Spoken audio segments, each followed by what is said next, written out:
This is Sportish. Do it better. This is Sportish.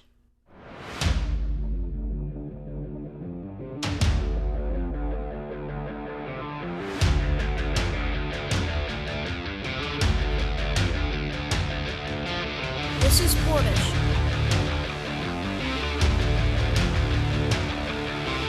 This is Sportish.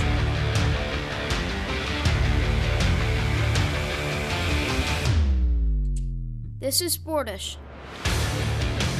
This is Sportish. It's the program about sports that we started during the global sports shutdown. I'm Geoff Brault. He's Dr. Keith Strudler, director of the School of Communication and Media at Montclair State University. Shout out to our producer, Mike Wallace.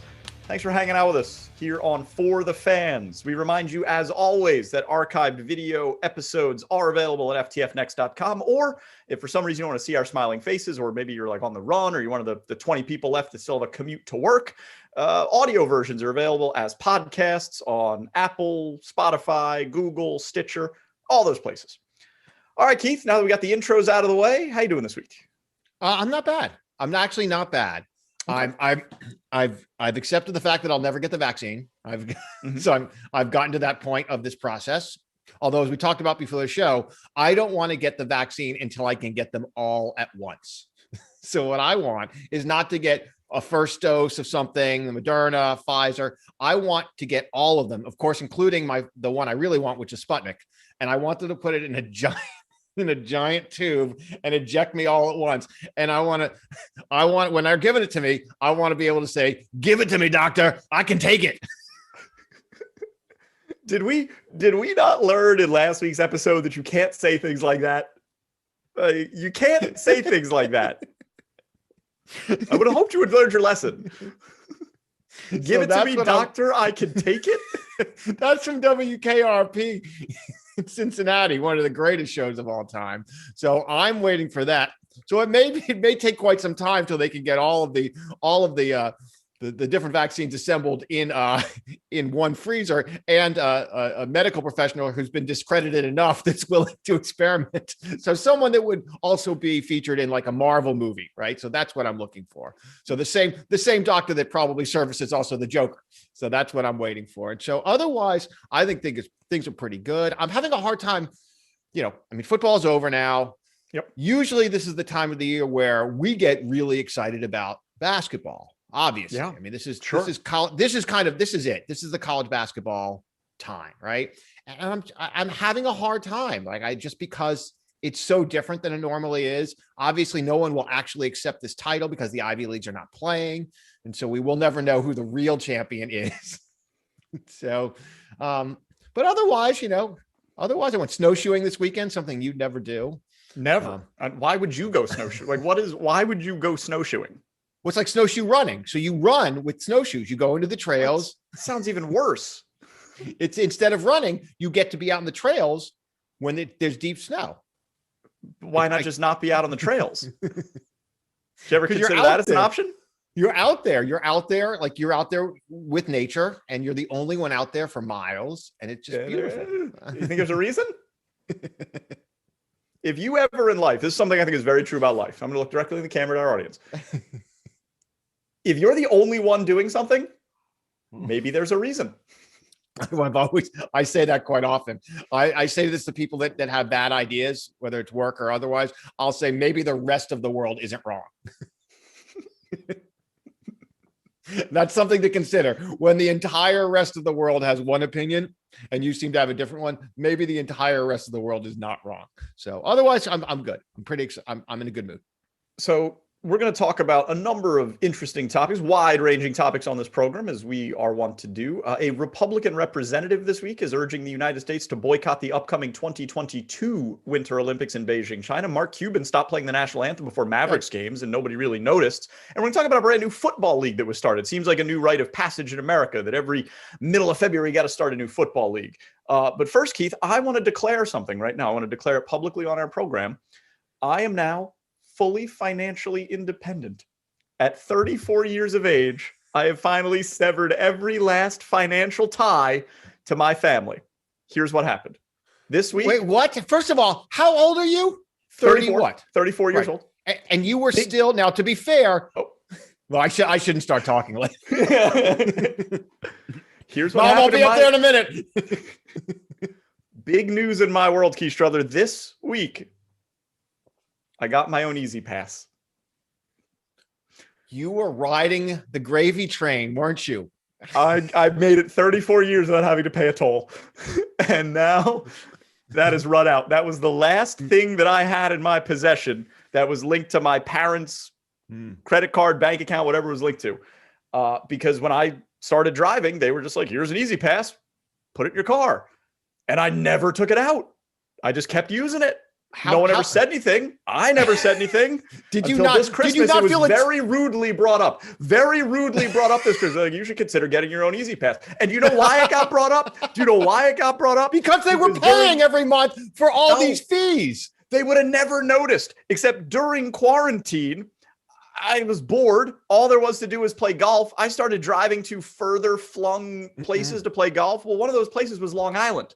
And it's like $18 a day to get on and off Long Island. And those started adding up. I got myself caught. I flew too close to the sun. I got myself caught. And now I have to give the state of New York $25 a month for tolls. I was going to say, that was literally a bridge too far. What were you thinking?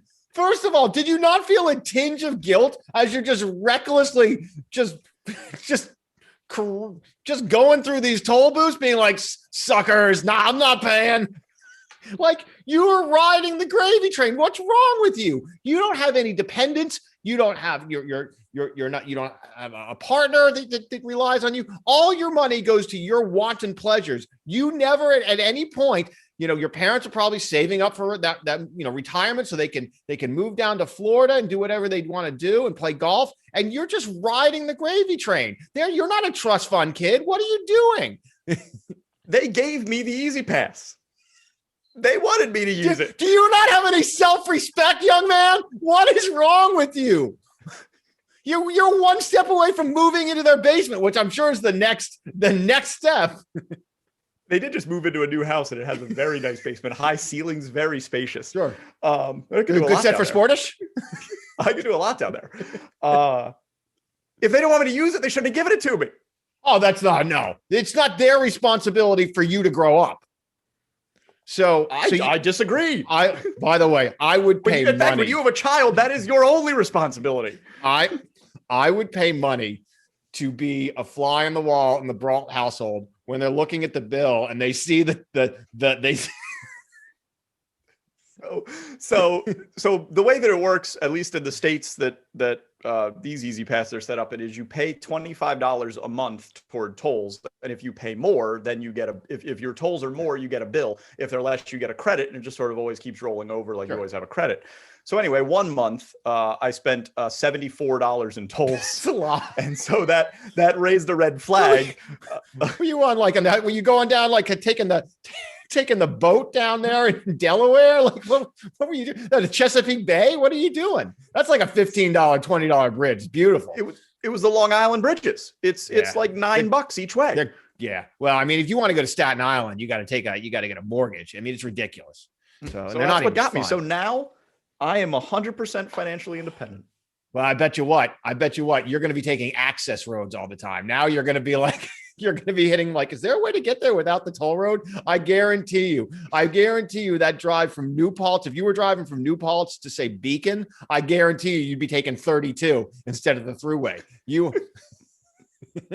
I used to do that when I'd go to Woodbury Commons. I would always kind of find my way into the back road. So the toll roads I've always had an issue with anyway. So really? Yeah, I do, because it's an unnecessary tax. I understand you got to pay for the roads, but it just hurts. I always feel like it hurts. I've never been a big fan of it. It is what it is, but I feel like there's a better way to do this. You could snowshoe everywhere. I would, and that's free. That's free. All right. Well, congratulations. I feel like we should get Susie Orman on here to be like, you are independent. You are debt free. Isn't that what she said? We can't have her on here because now she's going to tell me I can't afford my 7th takeout dinner of the week because I have to budget for tolls now. That's true. I love it when someone comes up. Someone comes on that show and they're like, Hey, I'm 28. I make $42,000 a year. I just bought a Land Rover. I'm thinking about booking a vacation to Tahiti with my boyfriend of 1 week. I'm probably going to pay for his flight. But what I really want to ask you is, can I get a designer puppy? Can they go on? Like the decisions seem so insane. They seem to make, and they're like, oh yeah, I have $400,000 of student debt for a degree I did not finish. Am I good? The ones that get me are not those ones. It's the ones where someone calls in and they're like, I'm 23 years old. I have a t-shirt company that I run out of my basement. I've got $4.7 million saved for retirement. I own a house with $600,000 worth of equity. Can I buy a new set of golf clubs? Like those are the, like, I'm like, well, how do you have $4.7 million? That's why, you know why? Because they don't buy the golf clubs that you already bought. They're not driving out to Long Island to play on the Players Championship course like you are. Like they're saving it.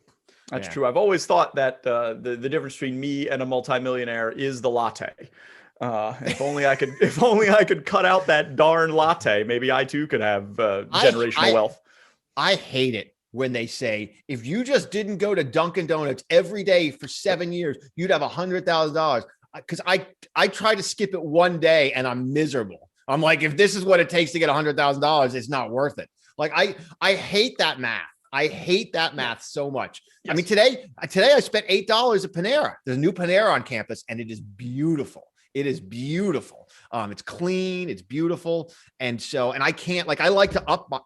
They don't even have to ask. They don't even have to ask like, oh, do you want a cookie with that? I ask myself at the register, I'm like, oh, do I want a cookie with that? Yes, I do. And so I often buy 2 drinks too. Spoken like a man whose kids aren't of driving age yet. Wait till Sloan and Elliot start rolling up those Easy Pass charges. I'm going to make them pay. I'll give them the car, but they have to earn their own Easy Pass. Should we talk about the new football league in America? Yeah, I haven't watched it. I'll tell you that. So we're 1 week into the fan-controlled football league. This has become just sort of what we do now as a society every February is somebody decides that we need more football after the Super Bowl. So they start a new league. It was the American Alliance for Professional Football a few years ago. The XFL gave it another go last year. Now this year, it's the fan-controlled football league. So I actually did watch part of their debut weekend. I had nothing better to do. A tweet came across my transom and I said, I'll check this out. Their broadcast deals on Twitch. They stream everything through Twitch. Basically the genesis, or what we're dealing with here, the fan-controlled football league is a 4-team league, but it's not so much teams as each team has like 1 or 2 players that are with their team every game, and then everybody else every week gets drafted and redistributed all around the league. So there's actually a fan-controlled draft every week where you pick your team, and then that's who you roll with the next week. It's hard to get momentum that way. Well, and then the fan-controlled aspect comes in where you can call run or pass plays, and the more that you participate in their app, the more sophisticated plays you can call, and the more control you have over what happens on the field. It's kind of interesting. Here's the thing. The execution. Johnny Manziel is their star player, correct? Johnny Manziel is in this league, yeah. And it normally would be a little sad, I think, but Johnny Manziel has the right attitude about this. He's like, look, I'm not looking at this as a way to get back to the NFL. This is not some redemption story. Like, I'm here as a business venture, and maybe I can mentor these guys, help them avoid some of the mistakes I'm in. I'm like, all right, it's a little less sad when you look at it through that lens. Here was my issue with the fan-controlled football league. Its game presentation was downright awful. They are trying very hard to make it look like a video game. So the primary camera comes from behind the quarterback, the same way it does when you play Madden. It's like a 50-yard field or whatever indoors. They're playing in like a hockey rink essentially. Yeah. You cannot tell with this camera when the ball gets thrown downfield. You cannot tell if it's caught or not. You can't see plays develop. Like if something gets run to the side, you don't see that player anymore. It's really difficult to watch from that standpoint. They had some commentary issues where the 3 people in the booth were all just yelling over each other. So in every highlight play, it's just noise in the background. And that's a big issue.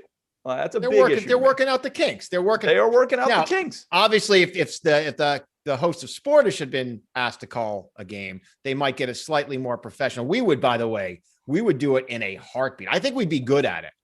I think we'd be good at that. It's right up our alley. And so it sounds like we have a life imitates art, imitates life situation where someone creates a video game to look like a football game, and then a football game is created to look like that video game. Yeah. I mean, that's what it is. And look, I get what they're trying to do, right? They want to appeal to a much younger audience, perhaps an audience that isn't watching sports. I respect that. I think that's interesting. The games last 1 hour, which I think is really interesting. Like do feel like having, bite-sized sporting events. If you can figure out how to make a compelling sports program in an hour. Yeah. But at some point it's gotta be appealing to watch. And they had two problems. The broadcast, to me, it was the broadcast camera angle. And the second problem is the process of getting the fan controlled information from the, control center where these decisions are being made, relayed to the coach on the sideline, relayed to the team on the field, takes a really long time. I mean, there was like 35, 40 seconds between every play. And without the sophistication to do replays or things like that, you're just watching guys standing around. And it was a tough watch. Well, I will say this, but those seem like problems that can be dealt with, right? Yeah. So I think the question really has to be, conceptually, does this work? Because this has always been, there've been two things that they've talked about. One is fans actually getting to coach, and the other is obviously betting on each individual play, which is something that's happening. Yep. So that fan interactivity is really the central question. If it's bad commentators, if this thing is relatively successful, they can fix that. They'll call us, we'll come in there, we'll do a bang up job, and it's over, right? We'll do it from our basements. It's no big deal. And we'll do it cheap. We'll do it even cheaper than we do Sportish. All right. So whoa. Who negotiates your deals? Why would you say that? I just want to make us seem available. Do you have any idea how many tolls I have to pay now? Excuse me. Is that I'm sorry. We should have riders in our contract. We cannot do games in Long Island. I'm sorry. Is there a way to get there besides the thruway? Is there like a back road? So, I got ticketed once in those thruway booths. Really? They'll nail How'd you manage that? Because I drove 45 through one of them. Okay. So it sounds like you got what you deserved. And I fought it and I won. How'd you win? I wrote a letter saying I was in a really bad mood. I'm sorry. I've actually also gotten out of a speeding ticket that exact same way. Apparently, if you just write a letter to the district attorney or whatever, they'll let you off. A long story, but I actually was going up to do this because I was a guest speaker at the Hudson Valley Cross Country Association dinner. Our fan Pete Calazio can tell you all about this. Somehow I was up for this. I went up and I was driving all the way from Jersey or whatever it was. Took forever. And I went the wrong way. It was up in Kingston, New York. I went the wrong way off the thruway. So I was heading to Saugerties. And so I turned around then in Saugerties, and I was even a worse mood at that point because now I'm driving all the way back down to Jersey. And I just sped right through that thing. So I think I wrote that. I think I wrote something to the effect of, it was probably also the longest letter they've ever received. They're probably not used to having chapters in the letters that they receive. And I believe I probably said something to the effect of if you had just sat through 2 hours of this dinner, you would have done the same as I. So I did get out of it. But so let's get back to the football. Look, they can fix the broadcasting. They can play with the camera angles. I'd be surprised if there isn't some systems that they will create that you can maybe do your own angles on the field, because that's the natural of what they'll want to do. And that's just a question of setting up different automated camera systems on the field. You can do this without even a whole lot of personnel. The question then really becomes by the way, the question really also, and the third part you mentioned, which is, it takes too long. There's a way to fix that as well. Yep. It shouldn't be routed through a coach. To be quite honest, I'm not even sure at that point. Or a coach, there's got to be a system. This seems like it could be something that goes directly to the quarterback, where the quarterback's all right, we're doing this. There's probably a way to streamline this even more. Although I did also notice, by the way, that the coach's pants are being. That's one of the things you can fan control. I love that. By the way, were chaps not an option? I don't know. They went with the American flag motif. Yeah. Was that ironic, or was that just what we're dealing with here? Fan control in sports, right? Let's leave the issues of this league aside. Do you think that major sporting events will institute fan control at any point? No, or is this going to be a niche product? No, it's going to be. Unless it has to not be a niche product. I cannot imagine players' unions ceding to the fact they're going to be like, you want me to run that into that off? Like, I can't. And by the way, let's think about baseball. You're like, how many times is the batter going to get hit in the knee? Look, throw the ball in his head again. The number in tennis, the number of times I'd be like, serve it at his groin. Like, that's just. Here's why I think the fan-controlled football league as a singular entity isn't going to make it. I have a hypothesis that America has exactly as much football as it wants from the NFL, that there is not this great hunger for more football. I think a big reason why the NFL is as popular as it is because it is the easiest of the major sports leagues to be a fan of in terms of the time commitment required. It's 17 games plus a couple in the playoffs if your team's lucky enough. It's 1 day a week. The games are all in the middle of the day. It's a day that most people don't have to work. Like, I think people get exactly the amount of football that they want from the NFL, and they don't want any more. It's entirely possible. It's kind of like you see the cake there after Thanksgiving's over, and you're like, oh, I could take another slice. You probably don't actually want it. You're not going to feel good after you have it. I don't disagree that scarcity of product is one of the things that works very well in football's favor, both for professional in the NFL as well as major college, right? And I think there's a reason why we're not like, yeah, we'd love to watch some Division II football. We really don't. Like, we're really happy with the SEC and the Big Ten and whatever we get. I tend to agree with you that we probably don't inherently need spring football. The question about whether or not this might work in other sports or other sporting events is another one. And I don't have a great answer to that, because I think people have rightfully assumed that the interactivity of kind of play-by-play gambling definitely increases interest in sports. Yes. Whether this would do the same, the challenge really is also that it's going to be hard to get high-level players to agree to this. It's going to be so difficult to do that. Now, of all the sports, what sport would you like to see this the most in? That's interesting. Honestly, I think it would have to be football. If you think about the start-stop nature of it, the number of decisions that are made in a football game, football's not, there isn't as much instinct in it as there is in a basketball game or a hockey game or even a baseball game, because you don't exactly know where that ball is going to go unless you're the pitcher. And then even then you're hoping. So I think football's probably the one where it makes the most sense. How about boxing? Him in the head. Shot to the rib cage. Low blow. I actually think that this fan control aspect is misplaced in sports. I think there are other areas of society and other areas of entertainment that would be better served if they were fan controlled. Mm-hmm. I don't disagree. I don't disagree with this. Fan controlled football should not be football. Fan control should come in for dating and relationships. If you started a network, a show about fan-controlled dating, you are going to have something on your hands. So in other words, we're in the ear of one of the two partners, and maybe you get to be on one team or another, right? So this is how I hypothesize it, right? We've got something here. This is something. You've got a show, right, where the two principal actions are controlled by essentially a sounding board of fans.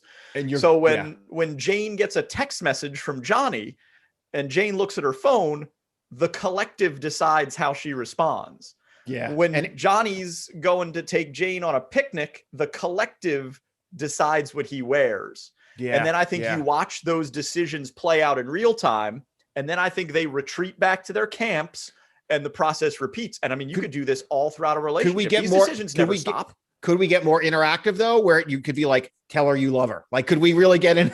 Yes. I think that's got to be part of it, right? I'd watch this all day. I'd watch this all day long. I'd watch it all day. I'd watch it in my sleep. I'd watch it. I'd watch it all day. I was going to say, and this is not nearly as interesting now, I would watch where you have people sitting on a stage and you get to tell them what you want to watch them eat. Wow, that isn't as interesting. So Think about if you had guys sitting on a stage and eat 4 hot dogs. So I'm sorry, all you've invented is a restaurant where you order for the other table. Like that's all you've come up with. Some guy sitting on a stage and you're like, eat that bowl of pudding. And I'm concerned how much that tickles your funny bone. I mean, you were doubled over. I would watch that all day too. I would watch that all day too. It should just be the fan-controlled network. FCN, the fan-controlled network. What are the two most popular types of shows on television anymore, right? It's food and it's dating. Like those are the big two. And so we'd have the one, it would be like The Big Date would be the show you're talking about. Mm-hmm. And my show would be called like Eat That Hot Dog or something. Those would be the two most popular shows on the network. You know, I do think with fan-controlled dating, some of the intrigue lies in the fact that it can be in relationships of all types. It doesn't just have to be people that are meeting for the first time.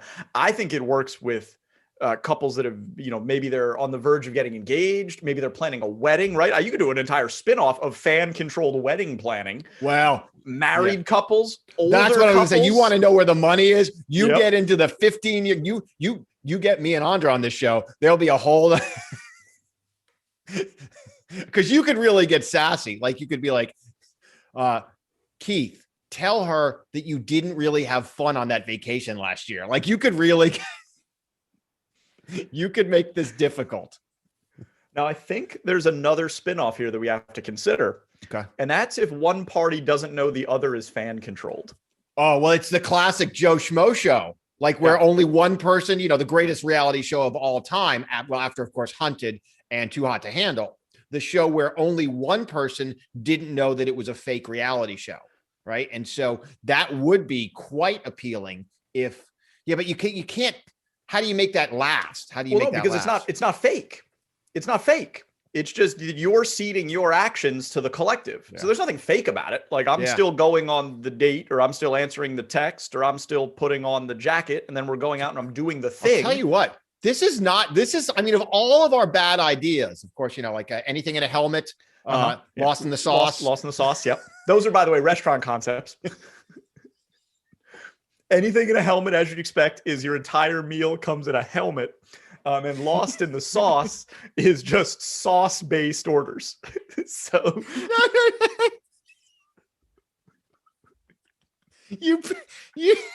you pick your protein or your pasta, whatever, and then there's just a row of sauces, and you get to pick whatever sauce. So it's whatever kind of food with whatever kind of sauce, and of course we drown it in the sauce. Right? Yeah, exactly. And then lost in the helmet, of course, is everyone loves getting the ice cream in the helmet at the stadium. So what if you can get anything in a helmet? Yeah. But of all of our bad ideas, this is the best of them. Like, this is a good idea. If only we knew of a fledgling television network that was hungry for content. I can tell you what, I cannot imagine something that fits better into the For the Fans ethos than this. It makes perfect. I'm going to pitch it. I'm going to pitch it this week. And we're going to be really frustrated when we see this pop up like a year from now, and we're screaming from our trying to recover from the debt we've induced from Easy Pass trips. And someone's making billions of dollars, you know, launching these reality show networks. There's nothing I would love more than hosting fan control dating and just doing like the intros to the setups and being like, welcome back to another episode of fan control dating. Kaylee has decided that she will be wearing the off-the-shoulder number for her date. Let's see if John likes it. I think you would be the studio host, and I think I would either be doing commentary or I might be actually placed in the field. That's absolutely what it is. I would be in the studio. It would be like a golf tournament, right? I'd be Jim Nantz up in the 18th hole tower, and you would be down on the course. You would be like a trench coat with a hat, and you'd be like 200 yards away at every time, like whispering into a microphone. 100%. Yeah. His hand is on her knee. That we would nail that. We would nail that. We would nail it. Look, I'm gonna pitch this idea. It's not a bad idea. It's not a bad idea at all. It's going to be tougher during the coronavirus era. But look, these shows take a while to get launched anyway. I think this has international. Appeal. Oh yeah. I think it's foreign markets. I think 100%. This should be the next big thing. And especially when you think about it, it's also going to help people. Like, how many people have no idea what they're doing when it comes to dating and relationships? They would love a sounding board of people to run ideas by. Like, usually you just got to rely on your 4 stupid friends. Who wouldn't want hundreds of thousands of drunk, frustrated guys sitting at home, like playing with their remote, trying to make them, to embarrass them. You're assuming that there'll be goodwill behind this. Well, I think you're going to get enough people involved that it's going to weed out the bad actors that are doing like what you just said. Like, when you get enough of a sample, you're going to have enough people that are earnest. There's actually some theory behind this. This is when we did some research in the past on swarm intelligence, that often when people interact, they come up with better decisions. Yeah, there really is some, there's some truth to this. The reality is the decision of the collective is probably going to be smarter than the person who's in the dating situation. And what is one of the number one hurdles in dating and relationships? It's having confidence that what you're doing is right or is good, that the other person wants it. Well, now you're going to have external validation. Think about the confidence you're going to have if you're going into a date and 82% of people said you should wear the navy blue blazer. Like, you're going to go in and you're going to be like, I made the right choice. And even if it doesn't work out in the end, at least you made the right choice. You played the numbers. You absolutely played the numbers. And so it's not your fault. I think it's a great idea. All right, I'm done talking about it, but it's a great idea. It's a great idea. Now everyone's going to steal it. The thousands of people watching our show.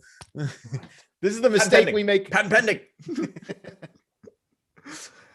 The Dallas Mavericks, Keith Strudler, were not playing the national anthem before games this year, and it took 13 home dates for anyone to notice. Now, Mark Cuban, after word got out that the Mavericks were not playing the national anthem, was reminded by the NBA that they have a policy that the national anthem is to be played before every game, and so now they have resumed playing the national anthem. However, Mark Cuban said that in outreach done by the Mavericks, they felt that a lot of their fans didn't like that the national anthem was being played before games, didn't feel necessarily like that song represented the America that they want to live in. So Mark Cuban, without fans in the stands, wasn't playing it. And no one cared until someone noticed. And then everybody cared. And Mark Cuban resumed playing the anthem, possibly because of the pressure. Also possibly because the day he resumed was the day that fans were first let into the stadium again. 1,500 fans were let in, and that's when they resumed playing the anthem. This is not a new uproar. There are camps of people who believe that playing the national anthem before all sporting events is a sacrosanct tradition and it should be honored. And there are others who think that it doesn't really make sense at all that we play the national anthem before non-national team sporting events. Obviously, with Colin Kaepernick and everything that's gone on in the NFL, protesting around the national anthem is an extremely divisive issue. And I wonder if Mark Cuban if this is going to change anything, the way people think, the way that teams act. If anything's going to change because of this. Yeah, and I think a couple of things you said are right, even though they're kind of contradictory. I think it doesn't make a whole lot of sense, but people really care, right? And I think both of those things are true. I couldn't care less, to be quite honest, if they play it. It doesn't bother me at all that they play it. And it also doesn't particularly bother me that people kneel during the national anthem. Oh, in some cases, I almost wonder if even that has become almost co-opted, where, there was a point when kneeling for the national anthem had an enormous amount of power to it. When 70% of teams and leagues end up doing it at some point, you're like, well, now we all just kneel for the anthem instead of standing for the anthem. Sure. It's not wrong. And it stops having the impact. The reason it had impact was because it was striking. right? And people would join in, and there was, groups that did it. It becomes less striking again when it's kind of part of the brand. So you're in a no-win situation if you are a league organizer, because if you don't play it, you are going to get brushed back, and that's not going to change. So I think, look, at some point you either have to do what they did, which is say, we're going to play it. You can kneel if you feel like it, and that's fine. Or you have to completely cut the cord. I don't think it works where one team decides they're going to go off the reservation. They're going to go rogue and do this. It probably, look, Mark Cuban knows he has an enormous amount of power. It doesn't answer to not even Mr. Wonderful. He doesn't even have to answer to Mr. Wonderful. And so I don't think his analysis was particularly scientific. I don't think he did polling to ask whether or not his fans wanted them to play the national anthem or not. I think it was probably something he believed, that it was unnecessary. And so no, he said that his CEO of the Mavericks, they've done community outreach, and they've actually heard from people in the community that it made them uncomfortable. There's a difference. It's not a scientific poll. Yes, yeah. Not a scientific poll. Correct. But it certainly was not just like, hey, I have this idea, let's not do it. Yeah. So the other question is whether or not the people that say, no, I'd rather not do it, I don't think they're as offended as the people, for whatever reason, that are truly offended that you wouldn't play it. I mean, there doesn't seem to be, it doesn't seem to be parallel at this point. I don't exactly know why. We could say the same things that everyone said, which I don't really understand it. It doesn't make a whole lot of sense. We don't play the national anthem when we go to work every day, all these other things. There is, in good times when we feel a tad bit more united, there does seem to be something that is kind of calming and soothing, I suppose, about it. And I've always felt that it was kind of a nice moment before the game started, not because of any particular patriotic, it was just, it felt unifying for whatever it was. As nothing is unifying anymore in this country, I suppose, that's what it comes down to.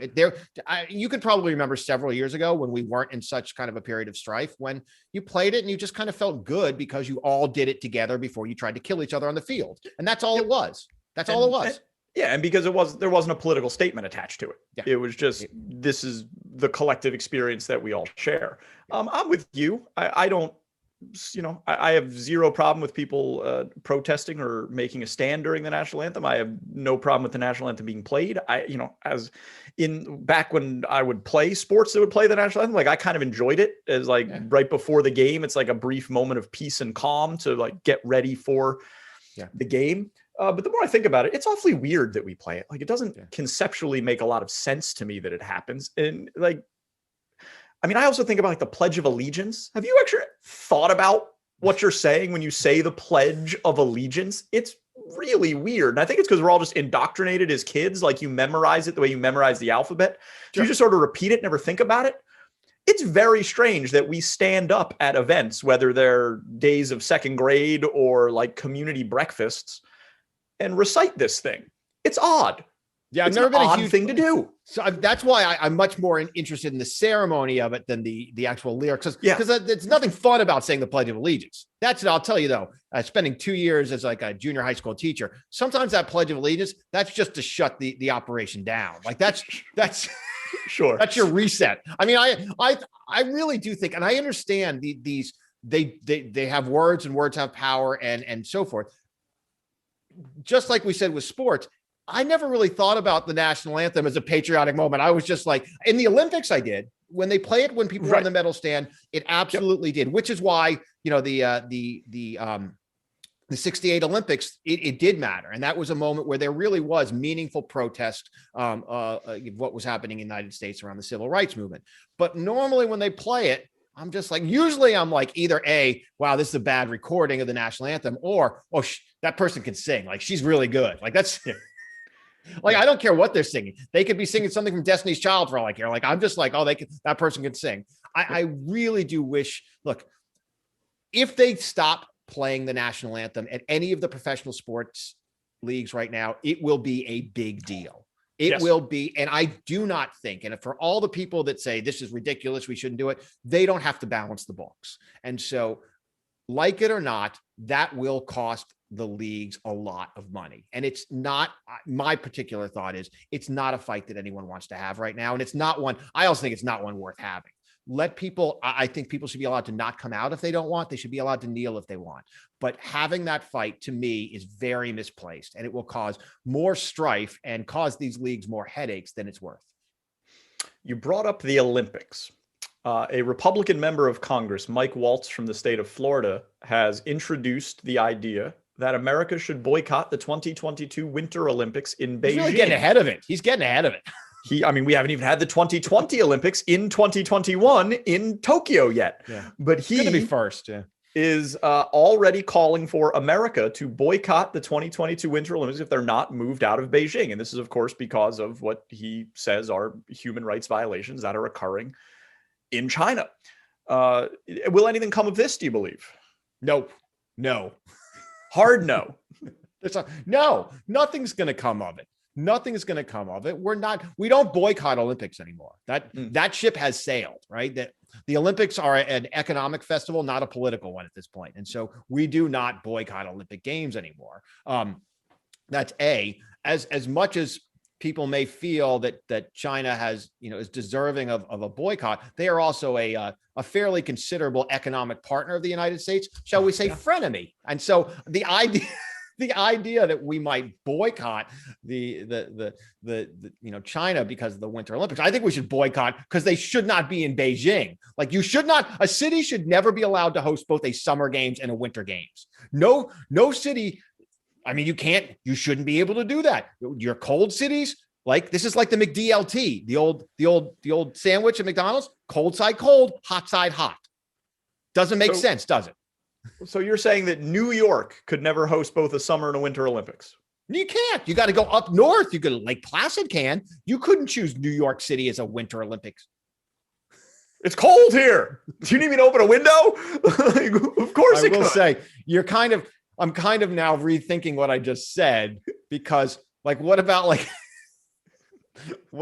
a Minneapolis where you'd go? I mean, there's not a lot of ski mountains up there, but that gets warm in this. You could do a Summer Games there, I suppose. Yeah, it's a terror. That's one of my worst takes. That's like Seattle could totally do it. That is one of my worst takes. And I've had some horrible takes on this show. My worst take to date is cities should not be capable of hosting the Summer and Winter Games. Clearly, I am not a climate scientist. I actually don't even have a good grasp of what temperatures are in certain regions of the world. So that was completely wrong. Now, Houston could not see. So the problem is I grew up in this kind of binomial heat where, in Florida and Texas, where we couldn't envision hosting a Winter game. But I guess in parts of the country where eggs don't fry in the sidewalk in the summer, you actually do have change in the seasons. All right. Let's go. Beijing is the place. So I don't think anything's going to come of this. And I think it's foolish to even suggest that that's a good idea. I'll give you a chance to redeem yourself on the takes. Should the IOC and FIFA, because the World Cup is going to Qatar soon, another country with a very questionable human rights record, should they have an obligation not to take their events to places where there are questions of human rights violations? I mean, they would say no. They would say they're an apolitical body, and unless it reaches obviously, unless they've been deemed a rogue nation, right? And there are countries that are not allowed to be part of the Olympic movement and do not have IOC status. I don't think they would do that otherwise. I mean, there are countries they obviously would never accept as a bid. Iran is not going to be hosting the Olympic Games. There are places that would, I guess, never say on never. That list. I feel like all that was out the window with Qatar. Yeah, Qatar. I think Qatar was a bad choice, and I think there is a line. Look, some would suggest that Brazil was a risky choice, and it wasn't certainly in its execution wasn't. You could obviously say the same about China. You could clearly say the same about Russia, right? And for a long list of reasons in terms of their human rights and political kind of ideologies. It's a very slippery slope.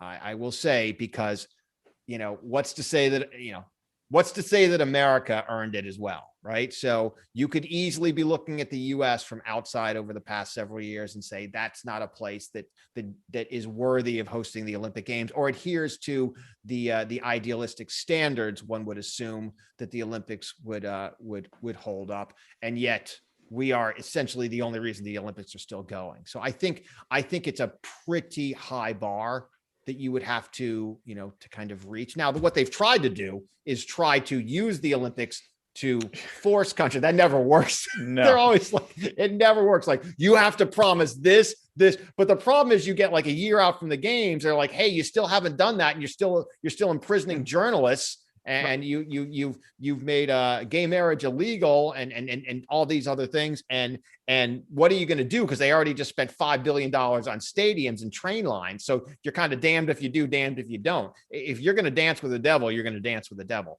I don't think that. I think it's very difficult to deny an Olympic Games. And I think that's a pretty high bar. And I think, say what you want about China and their human rights violations, and they are pronounced. I don't think we should be talking about boycotts, though. Yeah, and I don't think this will be true in Beijing because, as you mentioned, China is a global economic power. But I do wonder if, when we get closer to the World Cup in Qatar, if some major international businesses, and primarily businesses you associate with being American, aren't comfortable sponsoring that event. And if enough of those dominoes fall that it truly hits FIFA in the only thing that hurts them, and that's the wallet. Yeah. Well, there's just been so many bad stories that have come out that have revealed, I mean, the kind of labor they've employed to make this happen. Let's also start with the fact that it's like 180 degrees. They should have never been. What I do think, look, I mean, let's get to the most basic. I do think there should be rules about buying these festivals. You should not be able to bribe officials to get the games. I think if we could deal with that problem first, we might be a little bit better off. The other problem, though, is that no one wants to host these things. So it's easy to be like, you're not allowed to host. Well, where are you going? Yeah. Where are you going? No one wants to host it'd be in America every year because when you take the entire nation, it has the infrastructure across the large swath. And we say yes, but most European countries aren't going to. Most places that are, Western democracies, other places that don't inherently have some of the same human rights violations, they don't want it. They don't want it. Well, I mean, the Olympics, people just don't have a spare, velodrome sitting around ready for use. By the way, at least velodromes are. I've ridden in velodromes. They're so much fun. Okay, so much. I believe that. I mean, they got that cool pitch track. I don't think you do well in it. I think you. Of course, I wouldn't do well in it. I wouldn't do well riding a tricycle down the sidewalk.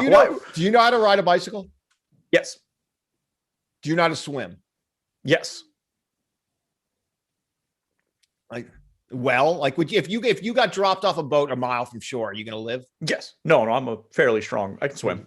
Proficient in all strokes? Yeah. Oh, yeah. It'd be a nice mix. We'd have a little butterfly in there, some breaststroke. You wouldn't butterfly. Maybe I will. You don't know my life. Tell me what I can't do. All right, let's wrap this up. You keep running long on these shows, and then you make me do editing.